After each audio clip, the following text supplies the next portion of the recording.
La sala todavía olía a madera encerada y a esa mezcla de papeles y polvo que siempre acompañaba las habitaciones donde se tomaban decisiones importantes.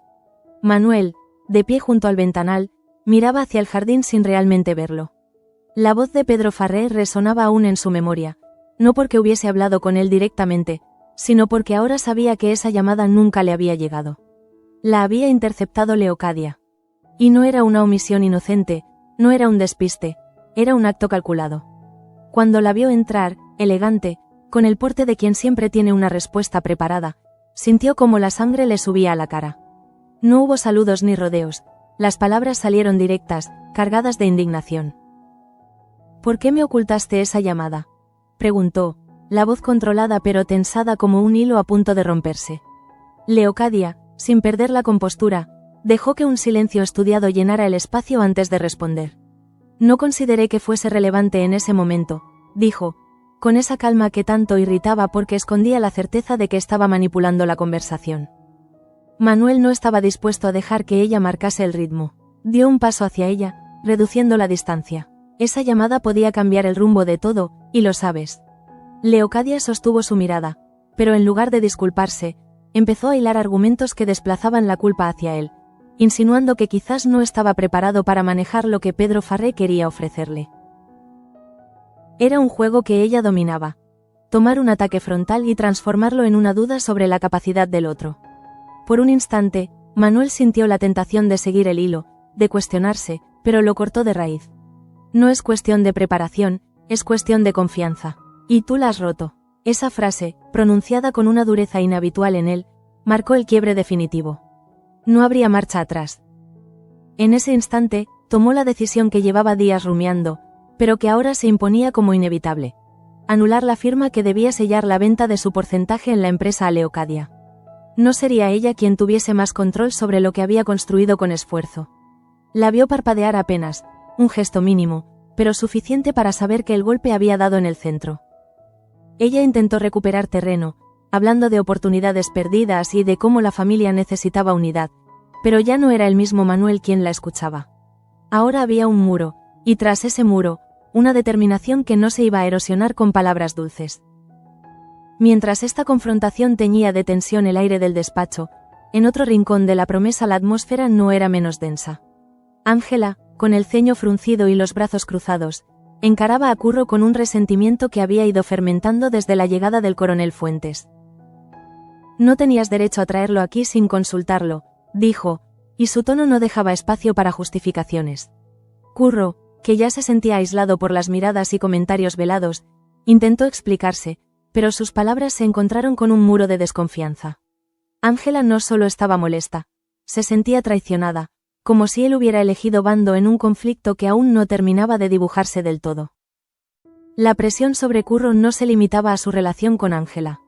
Cristóbal, siempre observador y con un instinto afinado para detectar debilidades, aprovechó la oportunidad para interrogarlo sobre cuestiones del servicio. Lo hizo con esa mezcla de amabilidad y autoridad que dejaba claro que, aunque sonriera, no estaba pidiendo, sino exigiendo. Pero Curro, decidido a no alimentar más sospechas, se mantuvo evasivo.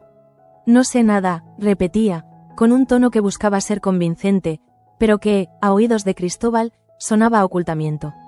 Y cada respuesta así no hacía sino aumentar la sensación de que, detrás de ese silencio, había algo que valía la pena descubrir. En paralelo, el coronel Fuentes se movía por la casa con una seguridad que incomodaba a más de uno. Lorenzo, en particular, parecía no disimular su desagrado. Observaba cada gesto del militar con un recelo casi palpable, como si su sola presencia fuese una amenaza a un equilibrio que él, con tanto esfuerzo y maniobras turbias, había conseguido mantener. Fuentes, ajeno o quizá indiferente a ese rechazo, se comportaba como si el lugar le perteneciera, algo que no hacía más que alimentar la incomodidad de Lorenzo. Mientras tanto, Vera lidiaba con un enemigo más íntimo, los recuerdos. Las imágenes de su familia, mezcladas con escenas de pérdida y dolor, la mantenían atrapada en un ciclo de melancolía que le impedía concentrarse en sus tareas. Teresa y Lope, conscientes de que su amiga no estaba bien, intentaban acompañarla. Lo hacían con gestos pequeños. Un café a tiempo, una conversación ligera, pero sin saber muy bien cómo llegar hasta el núcleo de su tristeza. Cada vez que creían abrir una grieta en ese muro de silencio, Vera lo reforzaba con una sonrisa vacía y un «estoy bien», que no convencía a nadie.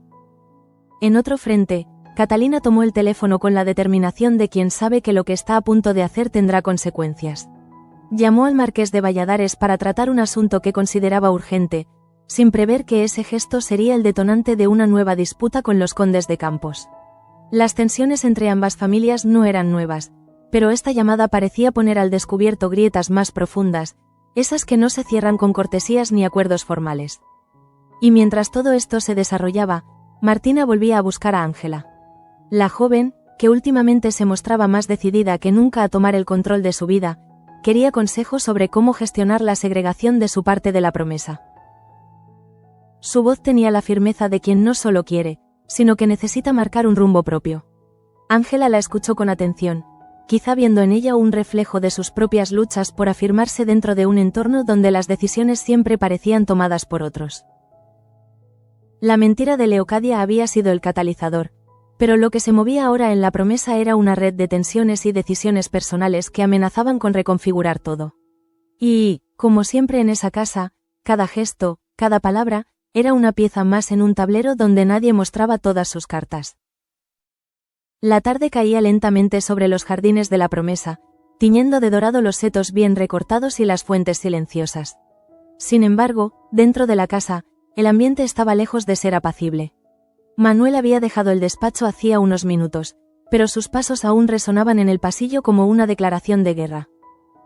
El eco de aquella conversación con Leocadia seguía vibrando en su cabeza, junto con la certeza de que nada de lo que ella dijera podría reparar el daño. La decisión de anular la venta ya estaba tomada, y esa convicción le daba una calma fría, la misma que antecede a las tormentas más peligrosas. No se trataba solo de negocios, era cuestión de orgullo y de límites.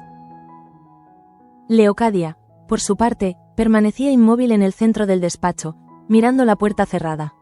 Su rostro era una máscara impecable, pero sus manos, ligeramente tensas, delataban que el golpe había calado más hondo de lo que dejaba ver. Había apostado por tener a Manuel bajo su control, y ese movimiento calculado, retener la llamada de Farré, debía haber sido una jugada maestra. Ahora, esa pieza se le había vuelto en contra. Cerró los ojos un instante, como si estuviera repasando mentalmente el tablero, buscando nuevas jugadas que compensaran la pérdida. No iba a rendirse, eso no estaba en su naturaleza. En otro extremo de la casa, Curro recorría el pasillo que conducía a las dependencias del servicio con un nudo en la garganta. Las palabras de Ángela seguían quemándole, y no porque fuesen injustas, sino porque eran ciertas. Había traído al coronel Fuentes sin medir las consecuencias, convencido de que no sería más que una visita estratégica. Ahora, esa decisión lo había aislado no solo de Ángela, sino de casi todos. Los pocos que le dirigían la palabra lo hacían con cautela, como si temieran verse envueltos en algo turbio. Cristóbal lo interceptó a mitad de camino, con una sonrisa que no alcanzaba los ojos. «Curro, ¿tienes un momento?», preguntó, y aunque la frase sonaba cordial, el tono estaba cargado de intención. Curro dudó. Sabía que cualquier conversación con Cristóbal era como caminar sobre hielo fino. Cada palabra mal medida podía ser la grieta que lo hundiera. «Depende para qué», respondió, con un intento de firmeza. El mayordomo dio un paso más cerca, bajando la voz como si compartieran un secreto. «Para hablar del servicio, y de lo que quizá no todos deberían saber». Curro lo miró fijo, intentando leer entre líneas, pero al final solo negó con la cabeza. «No tengo nada que contarte». Esa negativa fue como un reto silencioso. Cristóbal lo observó unos segundos más, antes de asentir con una cortesía gélida y dejarlo ir. Pero en su mirada había quedado una chispa de sospecha que no tardaría en buscar cómo avivar.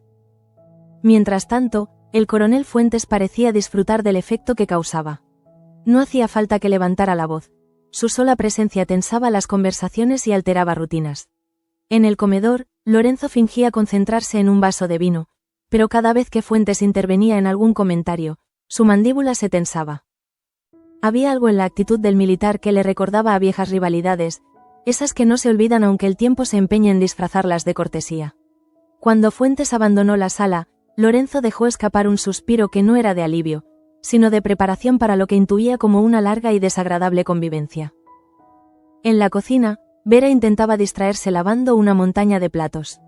El agua caliente le quemaba las manos, pero la incomodidad física era más soportable que las imágenes que su mente seguía proyectando. Rostros queridos que ya no estaban, días felices que parecían pertenecer a otra vida. Teresa, al verla tan ensimismada, dejó lo que estaba haciendo y se acercó con una taza de té. «Tómate un respiro», le dijo, en un tono que buscaba ser ligero pero lleno de preocupación. Vera aceptó la taza, forzando una sonrisa. «Estoy bien, de verdad». Lope, que escuchaba desde la otra mesa, levantó la vista. A veces decir, «estoy bien», es la manera más rápida de convencerse a uno mismo, comentó, antes de volver a sus papeles de cocina. Mientras esa batalla silenciosa se libraba en los pasillos del servicio, Catalina mantenía su conversación con el marqués de Valladares. No levantaba la voz, pero su tono tenía la firmeza de quien sabe lo que pide y no se va a retractar. Sin embargo, apenas colgó, una sensación incómoda la invadió. Intuía que esa llamada no pasaría desapercibida y que, más pronto que tarde, el conde de Campos lo sabría. Las tensiones con esa familia eran una herida abierta, y cualquier roce podía volver a sangrar. Por su parte, Martina esperaba a Ángela en el salón pequeño. Había ensayado mentalmente lo que quería decir, pero cuando la vio entrar, su determinación se afianzó. «Necesito que me digas cómo puedo separarme de mi parte de la promesa sin que todo explote», dijo sin preámbulos. Ángela arqueó una ceja, sorprendida por la franqueza, pero también admirando esa valentía. «Separarse siempre hace ruido, Martina. La cuestión es si estás preparada para soportarlo». En ese momento, ambas se dieron cuenta de que la conversación que acababan de iniciar podía cambiar mucho más que una simple cuestión de propiedad. Era, en realidad, una declaración de independencia. Y en la promesa, las independencias nunca salían baratas. Lo que nadie podía ignorar era que, con la mentira de Leocadia revelada, las fichas del tablero estaban empezando a moverse de forma distinta. No solo se trataba de Manuel y su desconfianza. Cada relación, cada alianza, estaba siendo revisada a la luz de un nuevo entendimiento. Y en medio de ese proceso, las viejas lealtades empezaban a tambalearse, dejando espacio a nuevos pactos, y a traiciones que todavía no se habían mostrado. La noche empezó a caer como un velo denso sobre la promesa, pero el calor del día aún se aferraba a los muros de piedra, como si las tensiones vividas hubieran impregnado cada rincón. Manuel caminaba por la galería superior, con pasos medidos, intentando poner orden en un torbellino de pensamientos que se negaba a calmarse. Había pasado horas repasando en su mente la escena con Leocadia, cada palabra, cada gesto. No era solo la traición puntual de ocultar aquella llamada de Pedro Farré, era la constatación de que ella se sentía con derecho a decidir qué era relevante para él y qué no. Ese control, ejercido con frialdad, había terminado por fracturar algo que no volvería a soldarse. En la soledad de su cuarto, abrió la carpeta con los documentos que habían preparado para la venta de su porcentaje en la empresa. Observó la firma pendiente, la línea vacía que esperaba su trazo final. En ese vacío vio, no una oportunidad perdida, sino una liberación. Lo cerró todo y lo dejó sobre el escritorio, como quien entierra un capítulo. Afuera, en el pasillo, podía oír pasos que reconocía, el sonido leve de los tacones de Leocadia, moviéndose con seguridad por la casa, como si aún tuviera el control. Esa seguridad empezaba a resultarle insoportable. En la zona del servicio, Curro se dejó caer sobre una silla, exhalando un suspiro largo. Había pasado el día esquivando conversaciones incómodas, soportando miradas inquisitivas. Ángela no le había dirigido la palabra desde la discusión, y ese silencio pesaba más que cualquier reproche. No saber cómo recomponer ese vínculo lo carcomía por dentro. Cristóbal, por su parte, no se había alejado demasiado. Lo observaba como un cazador paciente, esperando el momento exacto para dar el siguiente zarpazo.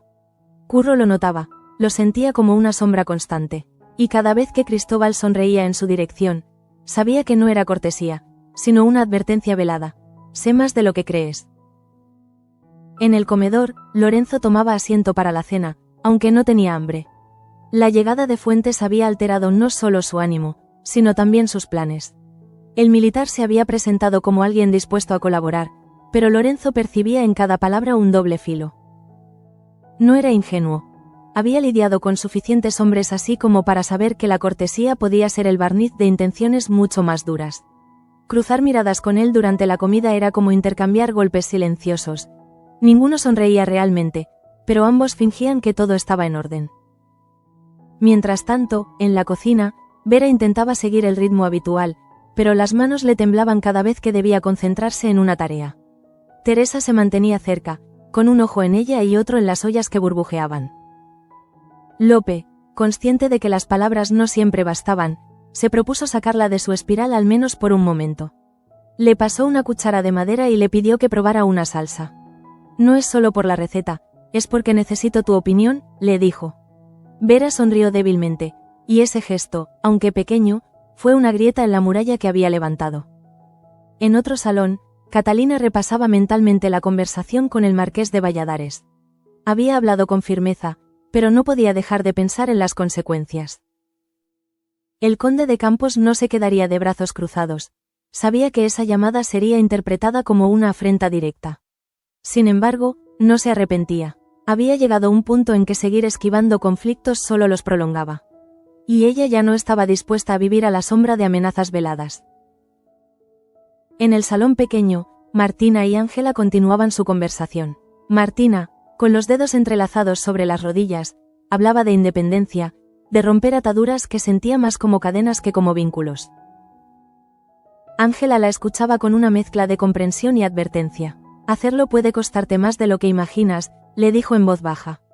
Martina asintió, pero no apartó la vista. Esa determinación, tan poco habitual en ella meses atrás, ahora la definía. Y Ángela, pese a todo, sentía un cierto respeto por esa fuerza emergente. Lo que ninguna de las dos podía prever era que esas decisiones individuales, aparentemente aisladas, se entrelazaban en una red mucho más amplia. La mentira de Leocadia había sido la piedra que rompió la superficie tranquila, y ahora las ondas alcanzaban cada orilla de la finca. Manuel redefiniendo su confianza, Curro atrapado entre lealtades y presiones, Lorenzo evaluando amenazas, Vera luchando contra sus propios fantasmas, Catalina plantando cara a la nobleza vecina, Martina buscando su lugar. Todos, de una forma u otra, estaban reaccionando a un mismo epicentro. En los pasillos, las conversaciones se interrumpían al cruzar ciertas miradas. Las puertas se cerraban con un clic más seco de lo habitual. La sensación de que algo grande estaba gestándose era tan palpable como el aroma del café recién hecho por la mañana. La promesa no era ajena a los cambios, pero esta vez, el cambio tenía un sabor distinto. El de las rupturas que no se pueden deshacer, y de las alianzas que se fraguan en medio de la desconfianza. Y mientras la noche avanzaba, cada uno en la casa parecía consciente de que el amanecer traería consigo nuevas decisiones. Algunas, silenciosas y personales, otras, públicas y explosivas, porque aquí, como siempre, nada quedaba oculto para siempre. La madrugada trajo consigo un silencio extraño, como si la casa entera contuviera la respiración.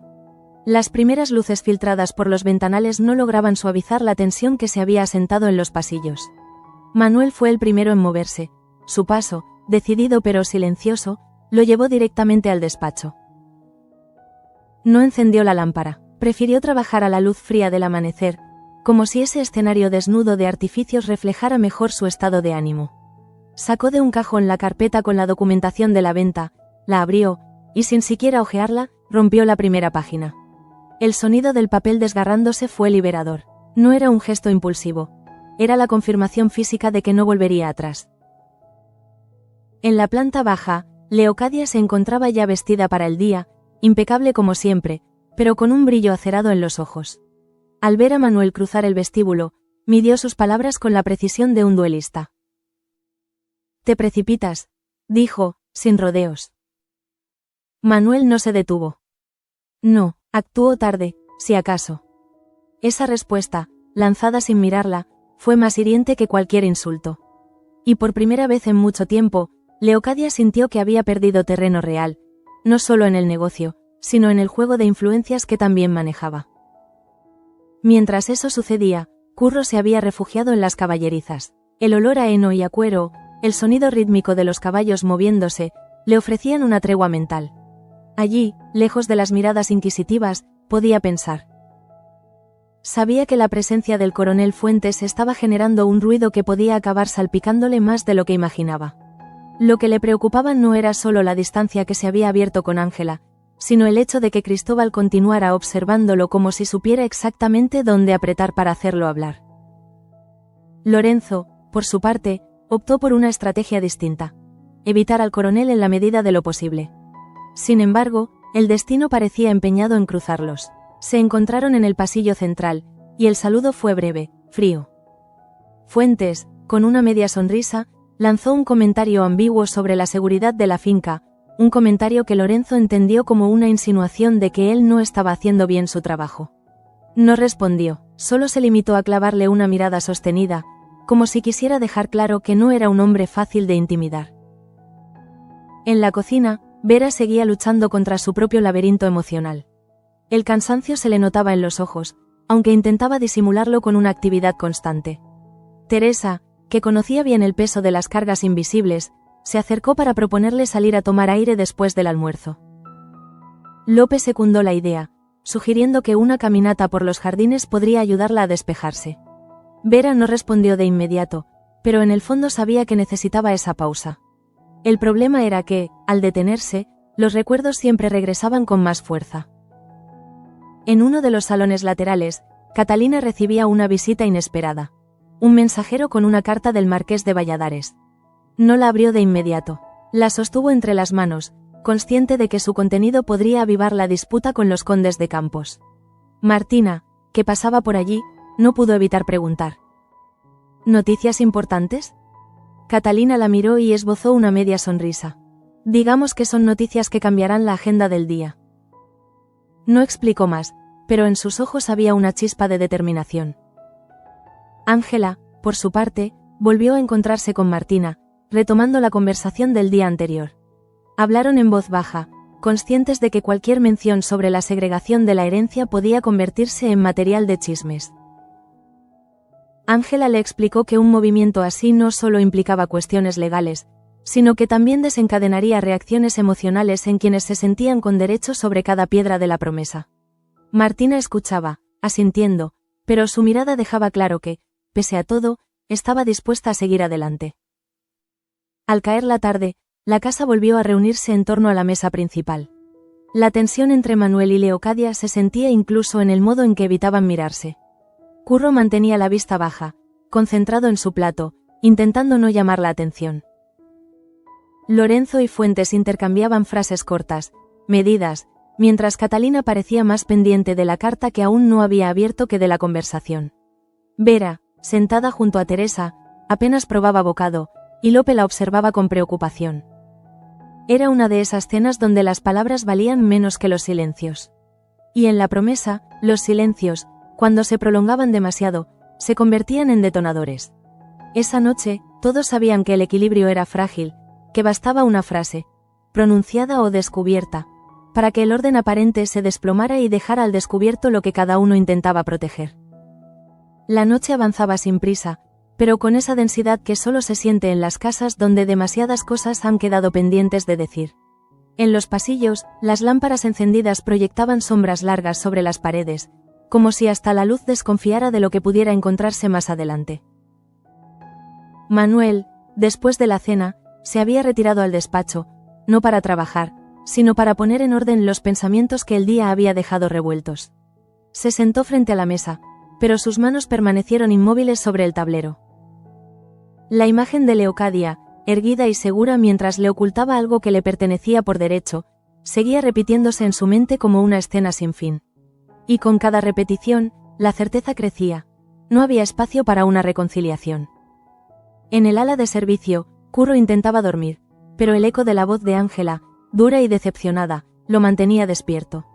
No era solo su enfado lo que le dolía, sino la sensación de que había perdido un lugar seguro. Desde que llegó a la promesa, había aprendido a moverse entre lealtades frágiles y verdades a medias, pero esta vez sentía que había cruzado una línea invisible. La sombra de Cristóbal, siempre cerca, no ayudaba. Sabía que el mayordomo buscaba una grieta por la que entrar, y el simple hecho de saberlo lo mantenía en guardia, como un animal que percibe al depredador aunque no lo vea. Lorenzo, en sus habitaciones, repasaba mentalmente cada palabra que el coronel Fuentes había dicho durante la cena. No eran las frases en sí, sino el tono, la cadencia, lo que le inquietaba. Había en ellas una seguridad que sonaba a advertencia. Se sirvió un trago, lo bebió de un sorbo, y decidió que vigilar a Fuentes sería, desde ese momento, una prioridad personal. La finca ya tenía suficientes tensiones internas como para sumar una presencia que pudiera desequilibrar lo poco que quedaba estable. En la cocina, Teresa y Lope habían convencido a Vera para dar un breve paseo nocturno por el jardín. El aire fresco, el murmullo del agua en la fuente, la luna iluminando los setos, todo parecía pensado para ofrecer calma. Sin embargo, a Vera le costaba dejar atrás el peso de sus recuerdos. Caminaba despacio, escuchando más de lo que hablaba, como si temiera que al abrir la boca se desbordara un río de confesiones que aún no estaba lista para hacer. Teresa, sin presionarla, se limitó a caminar a su lado, demostrando que a veces el apoyo más valioso es el que no exige explicaciones. Catalina, en cambio, había decidido abrir la carta del Marqués de Valladares en la intimidad de su habitación. El contenido era breve, pero contundente. Confirmaba una reunión para tratar un asunto que, según el propio Marqués, no podía postergarse. Guardó la carta en un cajón y cerró con llave. Sabía que lo que estaba en juego trascendía cualquier conflicto familiar puntual. Esto podía reconfigurar alianzas que hasta ahora se daban por seguras, y no estaba dispuesta a entrar a esa reunión sin haber pensado cada palabra que diría. En el salón pequeño, Ángela y Martina prolongaban su charla. La joven heredera escuchaba con atención las advertencias de Ángela, pero sin mostrar dudas. Quería su independencia y sabía que cualquier paso en esa dirección generaría ruido. Lo que Ángela no dijo en voz alta, pero sí pensó, fue que admiraba esa determinación, aunque temía por lo que podría desencadenar. En la promesa, las decisiones valientes solían tener un coste más alto del previsto. A medida que la casa se fue apagando, las habitaciones se llenaron de un silencio expectante. Manuel cerró finalmente los ojos, pero no para dormir. Era más una pausa, una tregua momentánea con la mente que no dejaba de planear su siguiente movimiento. Leocadia, en su cuarto, escribía una carta cuya destinatario aún no estaba claro, pero que probablemente formaba parte de una estrategia para recuperar el control. Curro, tumbado en su cama, se prometía a sí mismo que encontraría una forma de explicarse con Ángela, aunque no supiera por dónde empezar. Vera, de regreso de su paseo, respiraba un poco más ligera, aunque sabía que la calma sería efímera. Lorenzo, mirando por la ventana, observaba la silueta de Fuentes cruzando el patio y comprendía que la vigilancia no podría relajarse ni un segundo. Catalina repasaba mentalmente su próximo encuentro con el Marqués, y Martina se aferraba a la idea de que su vida debía pertenecerle solo a ella. En ese silencio colectivo, la promesa parecía dormir, pero en realidad, cada uno de sus habitantes estaba despierto a su manera, velando armas, protegiendo secretos o preparando el próximo movimiento. Porque en esa casa, el amanecer nunca llegaba sin que algo cambiara. Y el día siguiente prometía ser uno de esos que dejan huella.